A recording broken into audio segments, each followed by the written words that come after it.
Hello guys, my name is Rajan and you are welcome to Value Hunter Group. Here you will understand how to make money in the positional trading. Today we are going to discuss about nature and economy. So हम लोग पुराने ज़माने से देखते हैं कि पुराने ज़माने में क्या था, बार्टर सिस्टम था। बार्टर सिस्टम में अगर मेरे पास से फॉर एग्जांपल गेहूँ है तो किसी को चावल चाहिए तो मैं चावल के बदले में गेहूँ दे दूँगा, या तो मेरे पास अगर कोई चप्पल है, चप्पल का मेरा स्किल सेट है तो किसी को अगर एप्पल चाहिए तो वो मुझे एप्पल देगा, मैं उसको चप्पल दूंगा। So like exchange of goods था। तो वहाँ पे कोई करेंसी नहीं था, there was no currency. But जैसे टाइम बीतता गया लोगों को समझने लगा कि बार्टर सिस्टम में कुछ फ्लॉज है, कुछ ड्रॉबैक्स है। मतलब से फॉर एग्ज़ाम्पल मेरे पास काऊ है तो काऊ से फॉर एग्ज़ाम्पल अभी काऊ का वैल्यू से फॉर 50,000 रुपीज़ रहेगा। तो अगर किसी को सिर्फ छोटा ही अमाउंट, मतलब किसी के पास एक से फॉर एग्ज़ाम्पल मेंढक है तो उसको मेंढक देना है, उसको से फॉर एग्ज़ाम्पल उसको बकरी देना है, तो बकरी का वैल्यू तो काऊ के वैल्यू के जितना नहीं रहेगा, मतलब गाय के वैल्यू के जितना नहीं रहेगा। तो वो क्या करेगा फिर, मतलब और उसके पास सिर्फ 2 ही बकरी है तो वो क्या 2 बकरी दे के एक काऊ लेगा? वो काऊ वाला बोलेगा कि नहीं ये तो बहुत सस्ता में डील हो गया, तो I don't want to do this deal. तो लोगों को भी प्रॉब्लम आने लग गया। जैसे जैसे टाइम बीतता गया, अपना डेवलपमेंट होते गया, ह्यूमन डेवलपमेंट होते गया, तो फिर वहाँ पे कुछ कम्युनिटीज़ आना चालू हो गया, कुछ किंग्स आने चालू हो गए। किंग्स ने क्या किया कि उन्होंने खुद का करेंसी चालू किया कि वो लोग के पास अपना सिक्का था, तो फिर वो सिक्के का कुछ वैल्यू था, तो वो वैल्यू के हिसाब से फिर ट्रांजैक्शन होना चालू हो गया। तो वो कुछ टाइम पे चला, लेकिन उसमें भी प्रॉब्लम्स आने लग गया। से फॉर एग्जांपल किसी को क्रॉस कंट्री ट्रांजैक्शन करना है या तो एक रीजन से दूसरे रीजन में ट्रांजैक्शन करना है, तो फिर कौन सा करेंसी यूज़ करे। फिर बार्टर सिस्टम में वहीं पे भी सेम इशू आने लग गए।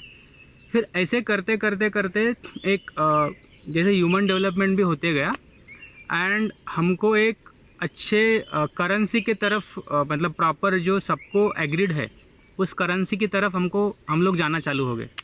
And that was then dollar और यूरो और gold, such type of currencies came into the existence.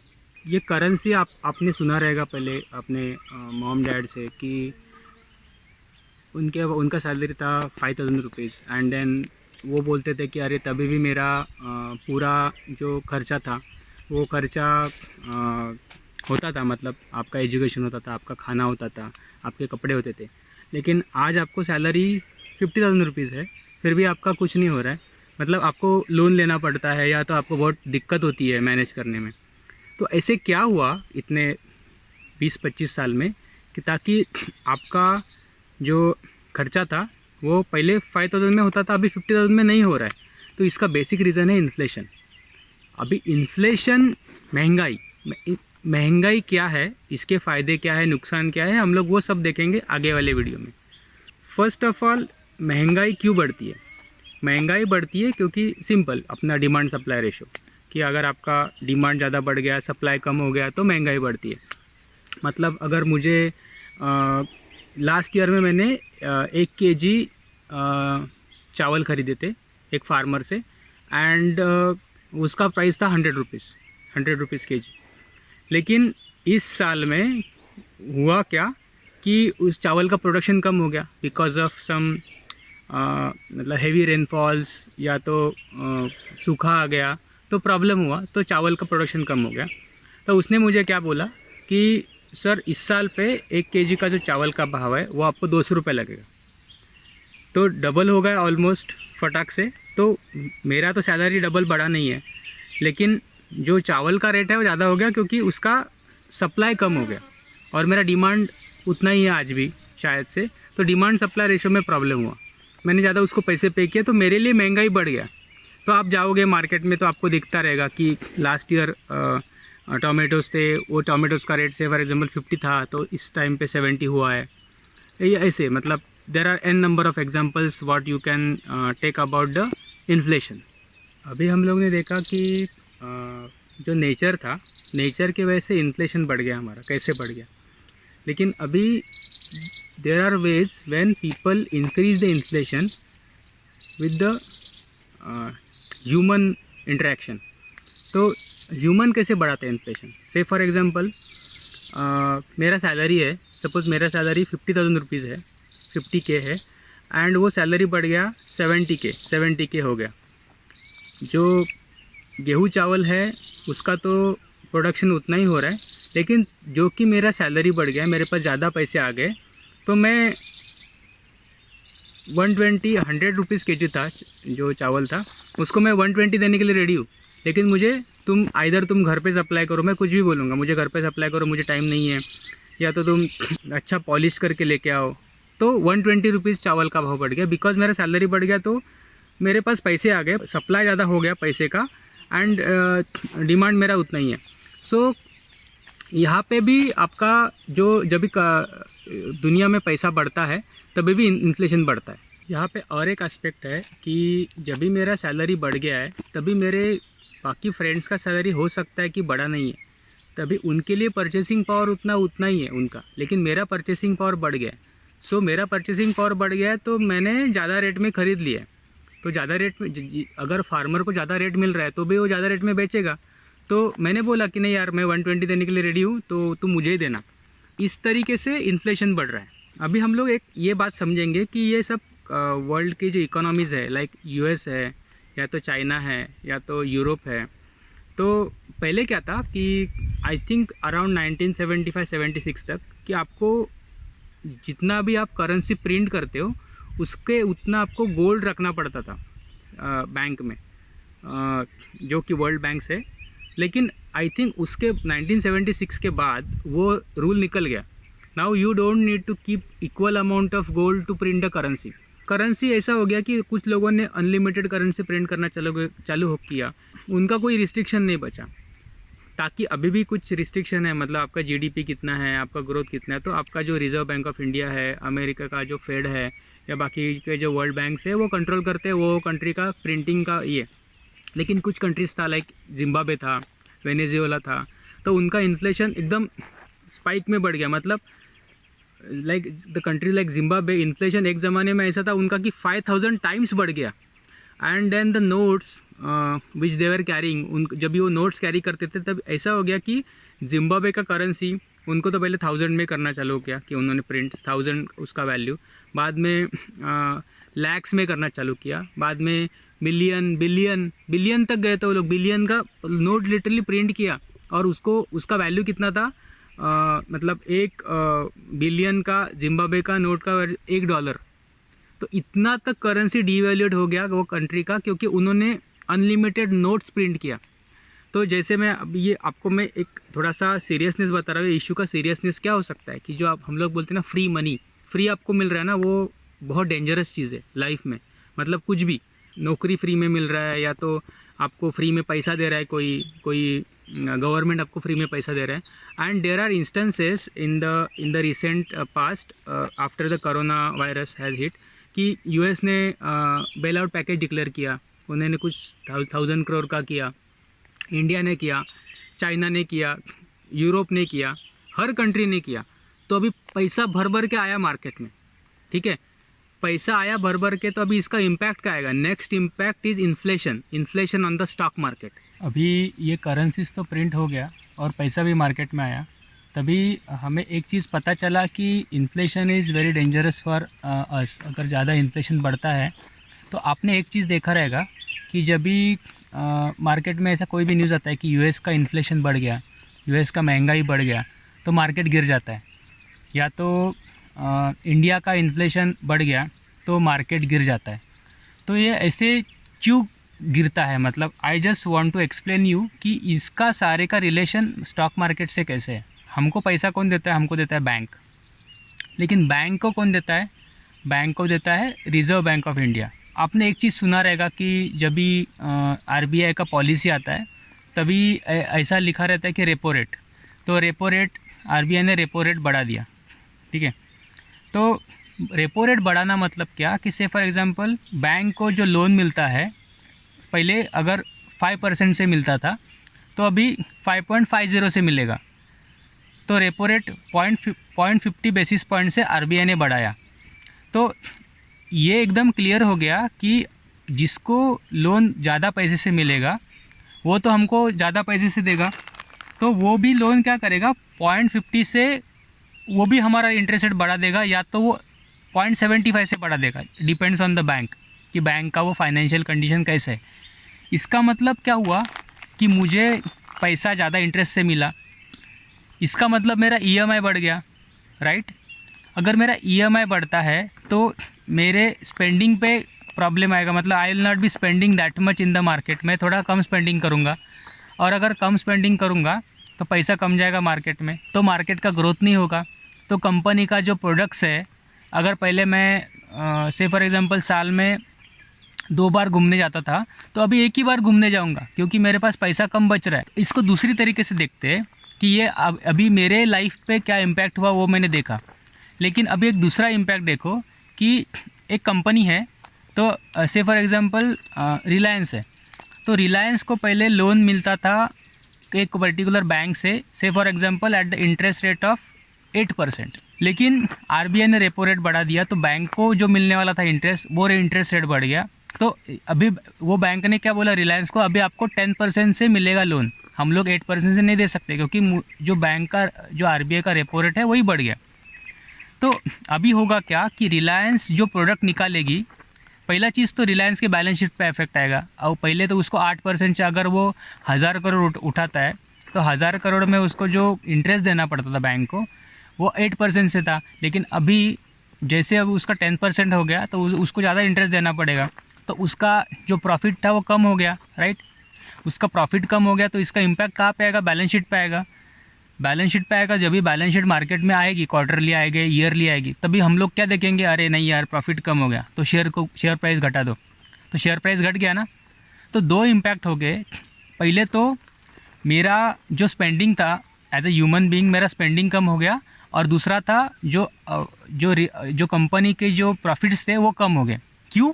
क्योंकि महंगाई बढ़ गई, तो हुआ क्या कि उसको कंट्रोल करने के लिए, जैसे पैसा, महंगाई क्यों बढ़ गई, मार्केट में पैसा बहुत ज़्यादा था, अभी वो पैसे को कंट्रोल करने के लिए आरबीआई ने क्या किया कि आरबीआई ने बोला कि बैंक्स को तुम पैसा मार्केट में कम दो, क्योंकि ज़्यादा पैसा आ गया तो इसके लिए महंगाई बढ़ गई। वो पैसा कम करने के लिए आरबीआई ने क्या किया कि मैं इंटरेस्ट रेट बढ़ा देता हूँ, तो बैंक्स कम पैसे लेंगे, बैंक कम पैसे लेंगे तो मार्केट में कम पैसा जाएगा, मार्केट में कम पैसा जाएगा तो लोग कम स्पेंड करेंगे, एंड लोग कम स्पेंड करेंगे तो जो प्रोडक्ट्स के दाम जो इंक्रीज़ हो रहे हैं वो थोड़े से कंट्रोल में आएंगे। तो ये साइकिल है कम्प्लीटली। अभी हम लोगों ने एक रिलेशन देखा कि जिसमें हम लोगों ने देखा कि अगर महंगाई बढ़ रही है और अगर आरबीआई को कंट्रोल करनी है महंगाई, या बैंक को, रिज़र्व बैंक ऑफ इंडिया को कंट्रोल करनी है, या कोई भी वर्ल्ड बैंक को कंट्रोल करनी है, तो वो क्या करता है कि वो लोग रेपो रेट बढ़ा देता है। रेपो रेट बढ़ाता है तो साइकिल देखो, रेपो रेट बढ़ाया तो बैंक का इंटरेस्ट रेट बढ़ गया, बैंक का इंटरेस्ट रेट बढ़ गया तो उन्होंने मेरा इंटरेस्ट रेट बढ़ा दिया, उन्होंने मेरा इंटरेस्ट बढ़ा दिया, तो मैं क्या करूँगा, लोन कम लूँगा तो स्पेंड कम करूँगा मार्केट में, स्पेंड कम करूँगा तो जो प्रोडक्शन है वो ऑटोमेटिकली कम हो जाएगा, क्योंकि मैं कंज्यूम नहीं करूँगा ज़्यादा, और मैं जब भी कंज्यूम नहीं करता हूँ ज़्यादा, तो फर्स्ट ऑफ ऑल कंपनी का जो प्रॉफिट्स है वो भी तो कम हो जाएगा, और उसको जो लोन्स दिए गए हैं, जो लोन बांटे गए हैं बैंक से, तो उसका भी इंटरेस्ट ज़्यादा देना पड़ेगा वो पर्टिकुलर प्रोडक्शन कंपनी को, एंड उनका प्रॉफिट्स में अफेक्ट आएगा। तो आपको समझा अभी कि अगर रिजर्व बैंक ऑफ इन्फ्लेशन बढ़ गया बोलते हैं तो मार्केट क्यों गिरता है, आपको ये अभी एकदम फटाक से समझेगा नेक्स्ट टाइम पे। अगर जिस टाइम पे ऐसा वर्डिंग आएगा कि इन्फ्लेशन 6% से 7% हो गया, 8% हो गया, फटाक से मार्केट जर्क रिएक्शन देना चालू करेगा, एंड आपको क्यों गिरा है इसका भी रीज़न आपको पता चलेगा कि मार्केट क्यों गिर रहा है।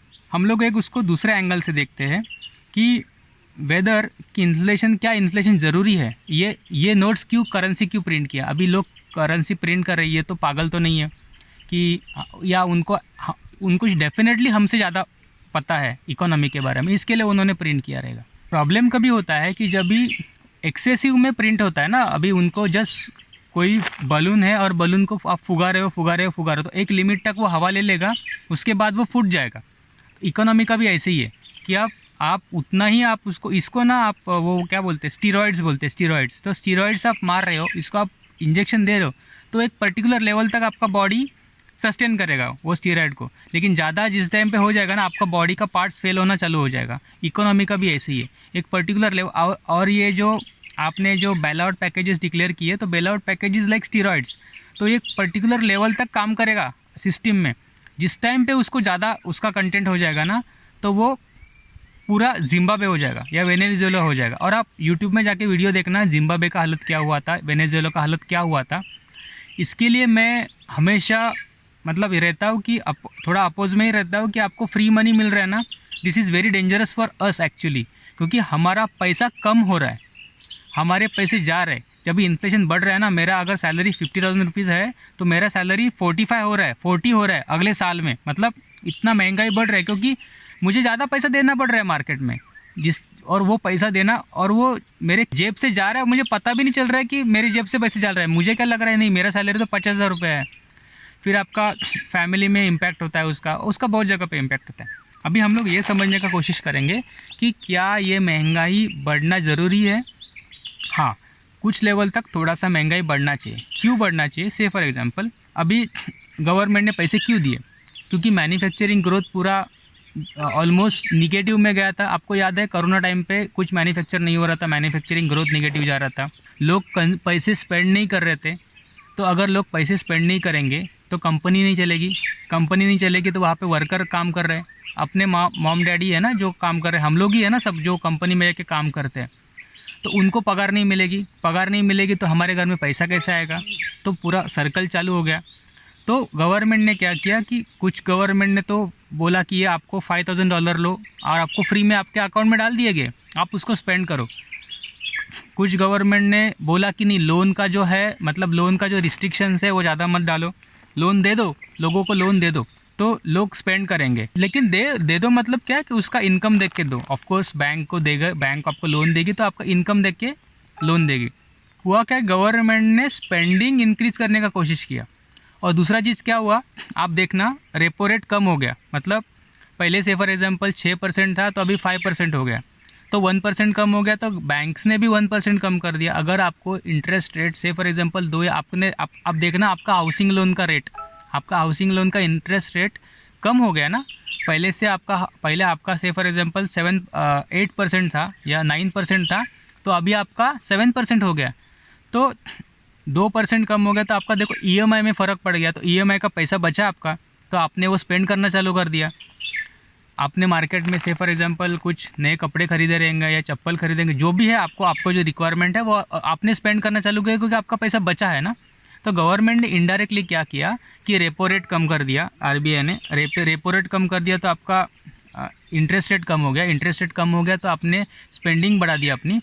जो कंपनीज़ है, कंपनी के रिजल्ट्स बहुत अच्छे आ रहे हैं। आपने देखा रहेगा, अरे यार कंपनी का रिजल्ट प्रॉफिट बढ़ रहा है, मतलब कंपनी लॉकडाउन में बंद है, लास्ट क्वार्टर से यह क्वार्टर में प्रॉफिट बढ़ रहा है सारे कंपनीज़ का। तो आई एग्री कि बेस इफेक्ट था जो लास्ट क्वार्टर में था, लास्ट मार्च में था, तो तभी भी कोरोना एकदम पीक पे था तो डाउन गया था। तो इस टाइम पे थोड़ा बहुत कंपनी चालू है तो बेस इफेक्ट बढ़ गया, लेकिन इंटरेस्ट रेट भी डाउन हो गया। तो जो लोन उनको मिल रहा है कम पैसे से मिल रहा है, तो ऑब्वियसली वो बैलेंस शीट में रिफ्लेक्ट करेगा और उसकी वजह से अच्छा प्रॉफिट आ रहा है, अच्छी बैलेंस शीट मिल रही है कंपनीज़ को। तो आपने ये देखा रहेगा कि अभी आपको पता चलेगा कि जब भी आरबीआई रेपो रेट घटाएगा तो इमीडिएटली मार्केट है उसको 500 पॉइंट ऊपर जाता है, 1000 पॉइंट ऊपर जाता है। तो ये डिफरेंस है। तो हमको अभी इसके अगले टाइम में हमको क्या ट्रैक करना है, हमको ट्रैक करनी है महंगाई कि क्या महंगाई बढ़ रही है।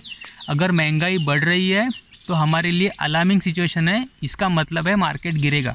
तो guys now we are towards the end of our video and हम लोग ने देखा स्टार्टिंग में करेंसी कैसे डेवलप हुई, करेंसी का रिक्वायरमेंट क्यों था, फिर करेंसी डीवैल्यूएट कैसे होती है, वो शॉर्ट में देखा, महंगाई कैसे बढ़ती है और उसका महंगाई की वजह से फिर अपना डेली लाइफ पे कैसे इफ़ेक्ट आता है, उसका स्टॉक मार्केट के पे कैसे इफ़ेक्ट आता है। तो जब भी हम लोग टेलीग्राम के कॉल देते हैं, पोजिशनल व्यूज़ देते हैं ना, तभी ये सारे चीज़ों को सोचना पड़ता है। मतलब थोड़ा बहुत सोचते हैं, एनालिस्ट लोग सोचते हैं एंड उसके हिसाब से जो सेक्टर बूमिंग में है, से फॉर एग्जांपल अभी बैंक्स का एनपीए बढ़ रहा है, तो हम लोग ने मैंने जो कॉल्स थे बैंक्स के देने कम कर दिया, मतलब मैंने देना बंद ही कर दिया लास्ट 2 वीक में। अब देखोगे कि बैंक्स के एनपीए बढ़ रहे हैं, नॉन परफॉर्मिंग एसेट, मतलब बैंक्स जो लोन दे रही है, बांट रही है, वो लोन रिटर्न नहीं आ रहे बैंक के पास। तो अगर वो धंधा फिर क्या करेंगे, मतलब किसी का भी अगर बिजनेस है और उसको पैसा नहीं आ रहा है तो वो क्या करेगा, फिर वो तो बैंक्रप्सी पे जाएगा या तो उसका प्रॉफिट्स मार्जिन पे अफेक्ट आएगा। लेकिन अभी जो मैन्युफैक्चरिंग डेवलपमेंट हो रहा है बिकॉज इंटरेस्ट रेट कम है, तो आपने देखा रहेगा स्टील रिलेटेड सेक्टर है, मेटल सेक्टर्स है, मैन्युफैक्चरिंग आपका कंस्ट्रक्शन अच्छा हो रहा है, सीमेंट का जो कंस्ट्रक्शन सेक्टर वाले, क्योंकि उनको पैसा कम रेट से मिल रहा है ना, जो बिल्डिंग्स बन रही है या तो ये बन रही है। तो जैसे ही कोरोना कम हो जाएगा ये सारे सेक्टर पूरे बूम में जाएंगे, क्योंकि उनको कम पैसा बहुत कम रेट पे मिल रहा है।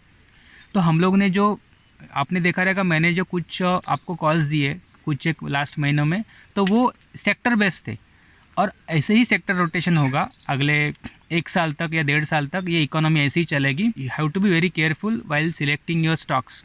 Thank you guys for liking my videos, and please subscribe my YouTube channel if you are really liking my content for getting good knowledge in future. Also, there is a Telegram link provided below this video, so please join my Telegram channels where I am giving a long-term call and short-term call intraday calls for the intraday trading.